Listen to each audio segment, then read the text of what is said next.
അല്ല പിള്ളേച്ച ഞാനൊരു രുക്മിണിയായിട്ടുള്ള എല്ലാ ബന്ധവും ഉപേക്ഷിക്കാം. മാധവന്റെ ആധാരം തിരിച്ചു കൊടുത്ത് കേസ് ഒഴിവാക്കി തരാൻ പറ്റും.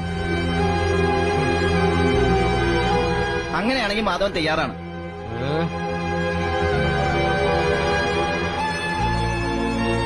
കുറെ കാലം കൊണ്ട് ഒരുമാതിരിപ്പെട്ട വിദ്യകളൊക്കെ അവൻ എന്റെ അടുത്ത് പ്രയോഗിച്ചിട്ടുള്ളതാ.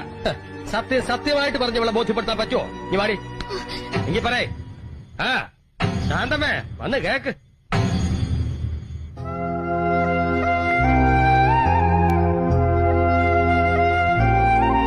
കോടതിയില് പിള്ളേച്ചനോട് മുട്ടാൻ വേണ്ട പണവും സ്വാധീനം ഇല്ലാതെ വന്നപ്പോ ഞാൻ കണ്ട ഒരു പോംവഴി നിന്നെ പ്രേമിച്ച് വസ്താക്കലായിരുന്നു.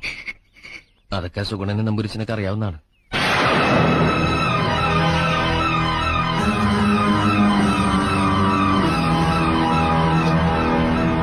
പറഞ്ഞതൊക്കെ സത്യ. പക്ഷെ ഇപ്പോ ഈ ഭൂമിയിലുള്ള മറ്റൊന്നിനു വേണ്ടിയും മാധവൻ നിന്നെ ഉപേക്ഷിക്കാൻ തയ്യാറല്ല.